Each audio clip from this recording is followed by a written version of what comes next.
Alabado sea Jesucristo, sea por siempre Jesucristo alabado. Sean bienvenidos a una sesión más para comentar la palabra de Dios, para comentar el texto del Evangelio dominical, que en esta ocasión les comparto en pantalla, corresponde al pasaje de Marcos capítulo 1, versículos 40 al 45, que he titulado Sánanos, Señor, que en ti confiamos. Corresponde esta lectura del Evangelio Dominical a la Jornada Mundial del Enfermo y domingo sexto del tiempo ordinario, ciclo B, que es el ciclo que estamos recorriendo a lo largo de este año 2024. Vamos a comenzar haciendo una oración para ponernos en la presencia de Dios. En el nombre del Padre y del Hijo y del Espíritu Santo. Amén. Ven Espíritu Santo, llena los corazones de tus fieles y enciende en ellos el fuego de tu amor. Envía, Señor, tu Espíritu y todo será creado y se renovará la faz de la tierra. Oh Dios, que has instruido a los corazones de los fieles con la luz del Espíritu Santo, concédenos, según el mismo Espíritu, conocer las cosas rectas y gozar siempre de sus divinos consuelos. Por Jesucristo nuestro Señor. Amén. En el nombre del Padre y del Hijo y del Espíritu Santo. Amén. Bien, pues vamos a comenzar haciendo la lectura del texto, aquí lo tengo en pantalla, del Santo Evangelio según San Marcos. En aquel tiempo se le acercó a Jesús un leproso para suplicarle de rodillas, si tú quieres, puedes curarme. Jesús se compadeció de él y extendiendo la mano lo tocó y le dijo, sí quiero, sana. Inmediatamente se le quitó la lepra y quedó limpio. Al despedirlo, Jesús le mandó con severidad, no se lo cuentes a nadie, pero para que conste, ve a presentarte al sacerdote y ofrece por tu purificación lo prescrito por Moisés. Pero aquel hombre comenzó a divulgar tanto el hecho que Jesús no podía ya entrar abiertamente en la ciudad, sino que se quedaba fuera en lugares solitarios, a donde acudían a él de todas partes. Palabra del Señor. Gloria a ti, Señor Jesús. Bien, pues vamos a comenzar aludiendo primero a algunos elementos contextuales. Recordemos lo que hace 8 días vimos sobre los sectores del sistema sanitario del judaísmo de tiempos del Segundo Templo. Los tiempos del Segundo Templo van desde la reconstrucción del templo por Zorobabel en el siglo VI a.C. hasta la destrucción del templo en el año 70 de nuestra era cristiana. Hubo varias subetapas dentro de esta gran etapa de tiempos del Segundo Templo, pero la que nos concierne, la que nos interesa ahora, es la etapa que corresponde al siglo I de nuestra era cristiana, concretamente en la época de Jesús, la época de su predicación, que puede ir más o menos de los años 27 al 30 de nuestra era, según las investigaciones más recientes sobre el tema. En el marco social de la época, de esa temporada que va más o menos del 27 al 30 del siglo I, San Marcos muestra a Jesús como un sanador popular que obra dentro de un contexto étnico.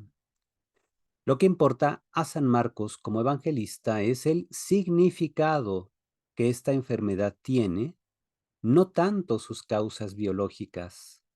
Recordemos que la Biblia no nos presenta un tratado de medicina, tampoco es un libro estrictamente de historia, tampoco es un libro de filosofía, ni mucho menos una colección de reportes periodísticos.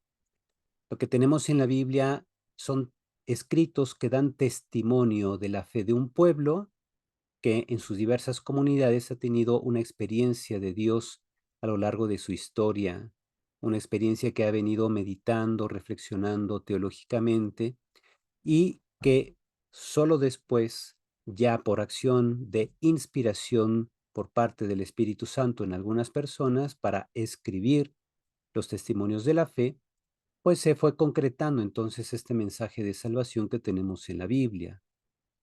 Esto hay que tenerlo siempre en cuenta para no incurrir en errores de interpretación. Vemos entonces que a San Marcos lo que le importa del hecho de este leproso es el significado que tiene la lepra como una enfermedad que provocaba situación de impureza cultural para el enfermo. Por eso, en el contexto del judaísmo de tiempos del segundo templo, conviene ver qué significado tenía la lepra. Ya la lepra y otras enfermedades crónicas exigían la exclusión del enfermo, según el libro de Levítico, capítulos 13 al 15, que se redactó todavía antes de la reconstrucción del templo de Jerusalén en el siglo VI antes de Cristo. Esta exclusión del enfermo era con respecto a la sociedad judía. Tenía que apartarse de la sociedad judía, no para evitar contagios, esa es la perspectiva que tendríamos hoy en día, sino porque a estos enfermos se les consideraba impuros y no se les permitía participar de los ritos sagrados en los espacios de culto público, sobre todo en el Templo de Jerusalén. Las personas con defectos físicos, como los cojos, ciegos y sordos, tenían prohibido entrar al Templo de Jerusalén. Por tanto, a nuestros ojos eran marginadas por razones culturales. En aquel tiempo no se veía esto como una marginación, sino como una necesidad de proteger la pureza del culto que se debía a Dios. Nosotros que tenemos ya otra perspectiva, podríamos verlo esto como una marginación. Sin embargo, Jesús, que viene a manifestar la voluntad de Dios, también ve esto como una marginación, pero no se declara en contra de los principios establecidos por la ley de Moisés, que de hecho marginaba a estas personas. Más bien Jesús lo que busca es una solución diferente, que es lo que va a hacer a continuación. El texto nos dice primero, en la situación inicial de este pasaje que estamos viendo, que el leproso toma la iniciativa de ir a Jesús. El texto griego dice, kai ergetai prosauton, lepros, y va hacia él el leproso, para kalon auton, llamándolo, kai gonipetón, y cayendo de rodillas, kai legon auto, y diciendo a él, Joti, dos puntos, eanceles dinasaime cazarizai. Si quisieras, podrías purificarme o limpiarme, porque el verbo cazarizo tiene que ver más con la purificación interior de la persona con respecto a la ley de Moisés. Por eso se utiliza el verbo cazarizo. Tenemos pues que el leproso toma esta iniciativa, va hacia Jesús, lo llama, cae de rodillas ante él. Para San Marcos, el enfermo busca al hombre de Dios, que es Jesús. El enfermo no sabe todavía que Jesús es el Hijo de Dios, lo ve como un hombre santo, como un enviado de Dios, como un profeta prácticamente. Lo invoca y se postra reverentemente ante él, mostrando así una actitud piadosa, religiosa ante este hombre santo que Jesús es para él todavía. Todavía no ha dado el paso a la fe y por eso no comprende que Jesús es el Hijo de Dios. Y le dice, si quisieras, podrías purificarme o limpiarme. Estas palabras del enfermo se entienden en un campo semántico de pureza e impureza dentro del contexto judío. El leproso no se limita a pedir la curación de su enfermedad, sino que desea reintegrarse en la asamblea que da culto al Señor. Quiere recuperar su vocación a ser miembro del pueblo sacerdotal. Fíjense cómo estos detalles, que se entienden perfectamente en el texto griego, se pierden la mayoría de las veces en las traducciones. De hecho, fíjense cómo la traducción que nos presenta el leccionario habla solamente de si quieres puedes curarme. Y Jesús le dice, si quiero, sana. Por tanto, la traducción se limita al aspecto de la curación de una enfermedad y no hace ningún énfasis en el aspecto de la pureza e impureza dentro del marco cultural del judaísmo, que es donde se entiende propiamente el texto griego que estamos estudiando. Tenemos después la acción transformadora de parte de Jesús. Dice el texto griego, kais plagnisteis, ekteinas tengeira autu, epsato, perdón, hepsato kailegei auto celo, catharisseti. Este verbo, splagnizomai, es un verbo que comúnmente se utiliza en el lenguaje griego solo para las mujeres embarazadas. Cuando sienten el movimiento del niño en su vientre, se llenan de compasión y ternura por el niño. Ese es el verbo splagnizomai. Aquí se utiliza el verbo aplicado a Jesús. Se siente, por tanto, impulsado a compasión entrañable, así como el niño le mueve las entrañas a la mamá que está embarazada.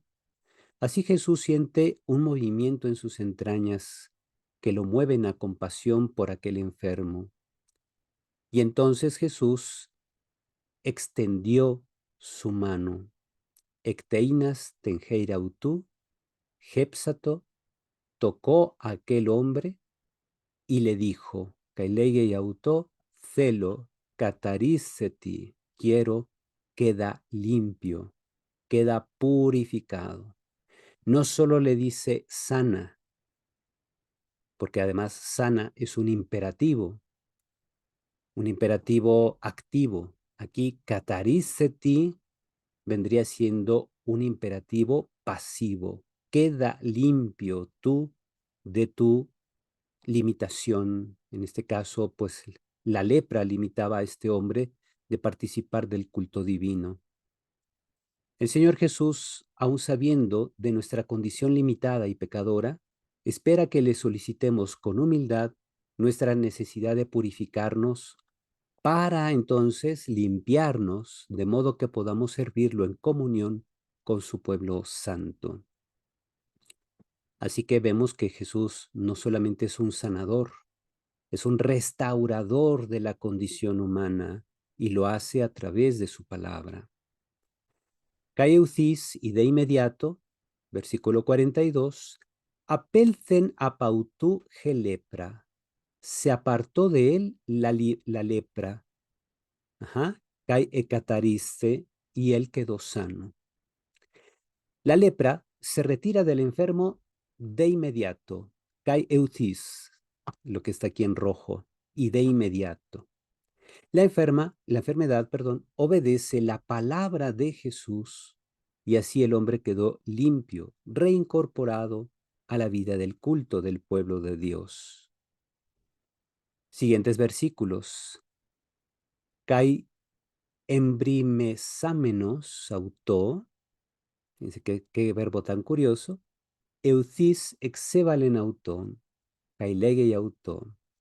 El verbo embrimaomai, que está aquí, el primero, embrimesámenos, en forma aquí de participio, se usa solo para los caballos, significa resoplar. Aquí es curiosa la elección de este verbo.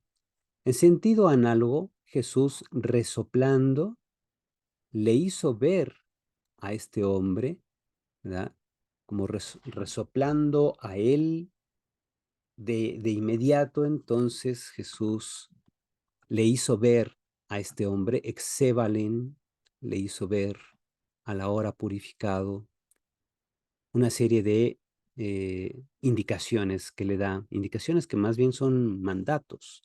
Le dice, Jora, medení, meden, eipes. Mira, a nadie nada digas. Aljípague seutón, sino ve tú mismo, de ixonto hierei, y muestra al sacerdote kai prosenenque y ofrece peritu catharismu su por tu purificación, ja, lo que, porque es un relativo, lo que prosetaxen Moisés, lo que prescribió Moisés, heis martirion autois, como testimonio para ellos. Vemos cómo toda esta serie de verbos, nos hablan de un contexto cultural. Jesús pide, exhorta ordena a este hombre que no diga nada a nadie, que se mantenga en plena prudencia. Ujú. Más bien lo que debe hacer es ir él mismo a entregar o mostrar y ofrecer cuanto prescribió Moisés para estos casos, de modo que pueda recibir de parte del sacerdote un certificado de purificación que servirá de testimonio para que la demás gente no le cierre las puertas y que este hombre pueda participar del culto divino. Por eso la frase final, eis martirion autois, para que quede como testimonio para ellos, es parte de este texto. Fíjense cómo en el texto que nos presenta el leccionario, quitaron esa parte. Ajá. Dice, para que conste, ese para que conste suena muy impersonal. Dice, ve a presentarte al sacerdote y ofrece por tu purificación lo prescrito por Moisés. ¿Para qué? No solo para que conste, sino para que quede como testimonio ante ellos. Testimonio para ellos. Ujú. Aquí está, eis martirion autois. ¿Ok? Así entonces este hombre podrá tener nuevamente acceso al culto divino. Jesús es claro e insistente, no maquilla las cosas, da órdenes claras y precisas que el ahora purificado debe cumplir. Jesús le envía mediante imperativos, jora, que significa mira, hípage, ve o vete, deixon, muestra, del verbo deignimi, prosenenque, del verbo prosfero, ofrece al Señor lo prescrito en la ley de Moisés. Jesús sabe que este israelita debe cumplir dicha ley. El evangelista deja claro a la comunidad lectora que Jesús es respetuoso con la ley de Moisés y él mismo, por ser judío, la cumple. Solo en época pospascual la exhortación será diferente, en especial para los gentiles, como lo vemos en las cartas de San Pablo, sobre todo la carta a los Gálatas, donde Pablo exige que a los gentiles o paganos no se les judaice, es decir, no se les obliga a cumplir la ley de Moisés para aceptar a Jesús como su Señor. Pero ahí ya el contexto será diferente. Continuamos con el versículo 45. Jode exelzón erxato querisen polá. El hombre ahora purificado saliendo comenzó a anunciar mucho. Erxato querisen polá. O sea, comenzó a anunciar muchas cosas, prácticamente haciendo publicidad de lo que Jesús había hecho con él. Ujú. Y comenzó también a difundir por todas partes, ahí está el verbo diafemizo, que conjugado aparece aquí, kai diafemizzein ton logon, o sea, divulgando por todas partes aquel acontecimiento. Aquí logon en acusativo no significa palabra, sino el acontecimiento de su sanación. Al grado que a Jesús ya no le era posible abiertamente entrar a la ciudad. Hosteme keti auton dinastai faneros, ese faneros es abiertamente o manifiestamente, ya no podía entrar Jesús a la ciudad, sino que se quedaba fuera en lugares apartados o aislados, alexo eperemois topois en. No obstante, la gente venía a él de todas partes, erjontoprosautón pantocen. La gente, por tanto, se entera de lo que ha ocurrido, se dan cuenta que Jesús prácticamente ha quedado marginado y no puede entrar abiertamente en las ciudades, así que va y lo busca donde él se encuentra. El relato nos muestra estos dos momentos. Primero, el marginado viene sanado y reintegrado. El relato muestra la confianza del leproso en Jesús. Su fe es imperfecta aún, pero es suficiente para obtener de Jesús la salud. ¿Por qué es imperfecta? Porque el leproso no sabe aún que Jesús es el Hijo de Dios. Lo ve como un hombre santo, quizá como un profeta, un consagrado de Dios, como un sanador enviado de Dios, pero todavía no lo ve como Hijo de Dios. Con todo y que a pesar de que se arrodilla ante Él, no lo está adorando en sentido de una latría, es decir, de una adoración divina, sino en el sentido de una reverencia ante alguien sagrado. Al quedar sanado, recibe instrucciones del Señor para presentarse al sacerdote y ofrecer su ofrenda en agradecimiento y cumplir así con lo prescrito por la ley de Moisés. De ahí vemos que Jesús lo ha reintegrado en la asamblea de fe del pueblo judío. Y la otra cara de la moneda de este pasaje es que el sanador resulta marginado. Por su parte, Jesús, fuente de salud y vida, queda marginado del ámbito público debido a la imprudencia del hombre sanado, quien desobedeciendo las palabras del Señor, lo acabó marginando. Jesús le había dicho con insistencia: pórtate así, hace esto y aquello, ¿verdad? Solamente ante el sacerdote debes decir lo que ha pasado, de que Dios te ha sanado, pero aquel hombre divulgó todo como si tuviera un altavoz, un megáfono, empezó a hacer publicidad excesiva de Jesús y entonces, pues quizá mucha gente, para evitar problemas con los romanos o con las autoridades religiosas de Jerusalén, le cerraban la entrada a Jesús, no permitían que entrara a las puertas de sus ciudades.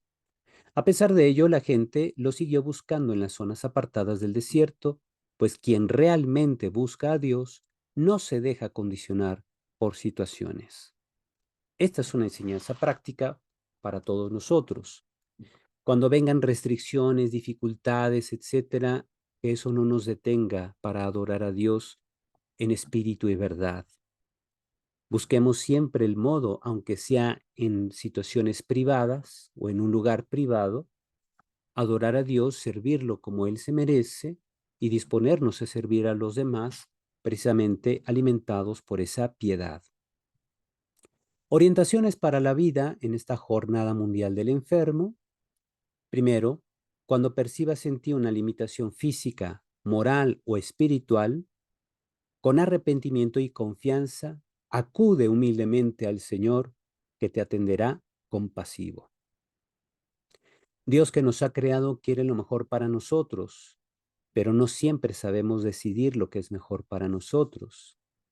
Y más estando enfermos o limitados o demasiado desbordados quizá hacia la concupiscencia, es decir, hacia esa inclinación de pecar, nos conviene sobre todo acercarnos con confianza a Dios, que el que nos ha creado y sabe lo que es mejor para nosotros también atiende nuestra súplica, nos corrige, nos levanta, nos ayuda a una recta conversión para poder servirlo en santidad y justicia.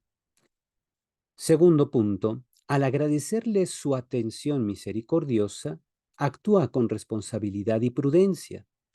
Busca atención tanto de las ciencias humanas como del sacerdote. Haz que cada día de tu vida sea un acto de adoración al Señor y da testimonio de su bondad. Igualmente, sé prudente y da gracias cuando recibas la salud. Aquí mucho ojo en ese punto que pongo en la segunda parte.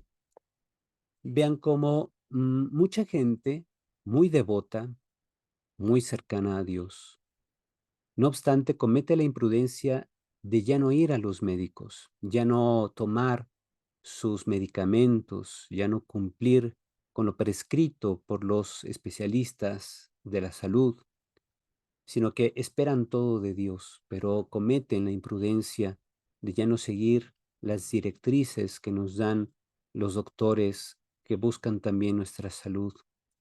Al hacer eso cometeríamos una grave imprudencia contra nosotros mismos, contra nuestro cuerpo, que es templo de Dios, que el Señor nos ha confiado para que lo procuremos correctamente. Por eso siempre es importante actuar con responsabilidad y prudencia. buscara atención tanto de las ciencias humanas como la medicina, como la atención del sacerdote. No busquen al sacerdote en el último momento de la vida, búsquenlo desde antes.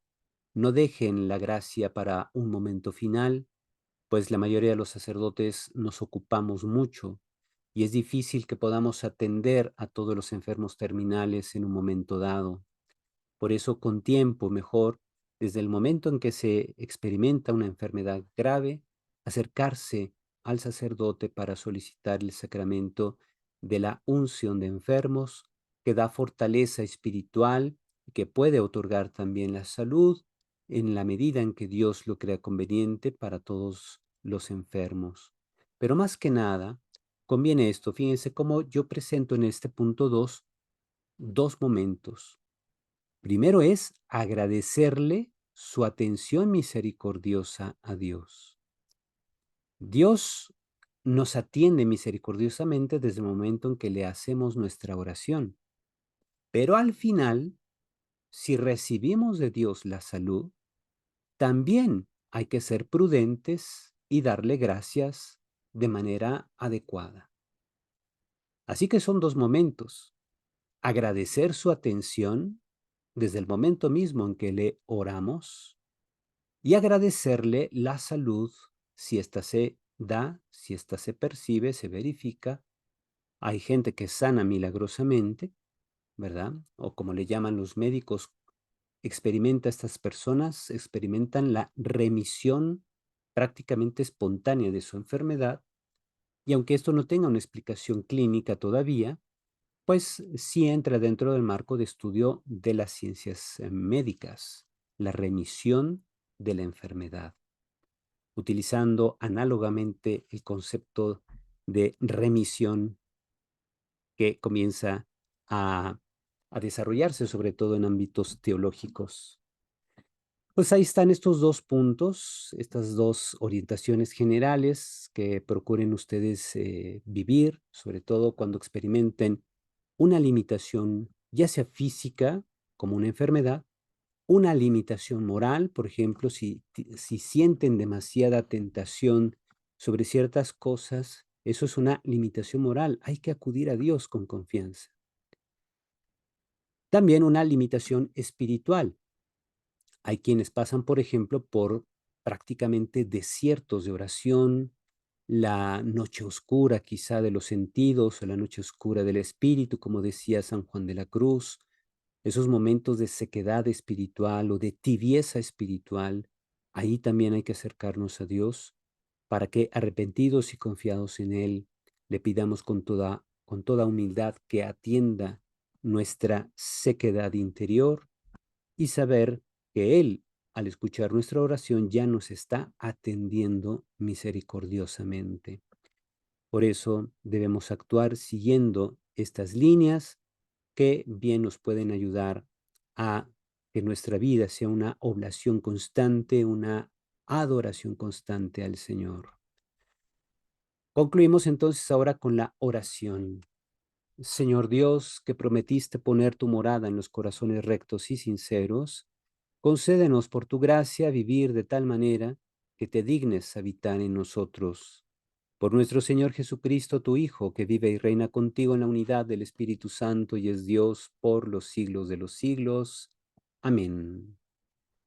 Y así entonces hemos concluido con el comentario al Evangelio de este domingo, día de la Jornada Mundial del Enfermo, en que llevamos a todos los enfermos en nuestras plegarias, en nuestras intenciones, en el ofrecimiento del santo sacrificio de nuestro Señor Jesucristo en la misa, para que así todos ellos puedan gozar de la salud y puedan reincorporarse a la vida de culto y al servicio de la sociedad también.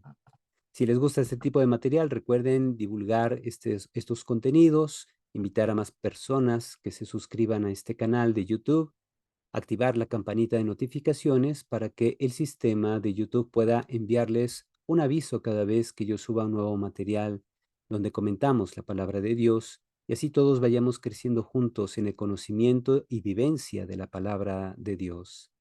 El Señor esté con ustedes. La bendición de Dios Todopoderoso, Padre, Hijo y Espíritu Santo, descienda sobre ustedes y permanezca para siempre. Amén. Que tengan todos un feliz fin de semana. Dios los bendice. Procúrense unos a otros, manténganse sanos y ayuden a los enfermos. Estén siempre cerca de ellos para que el Señor les haga esa visita a través de ustedes y pueda también consolarlos, confortarlos para salir adelante y para que ellos puedan recuperarse y servir a Dios y a los demás. Que tengan todos un feliz fin de semana. Hasta pronto.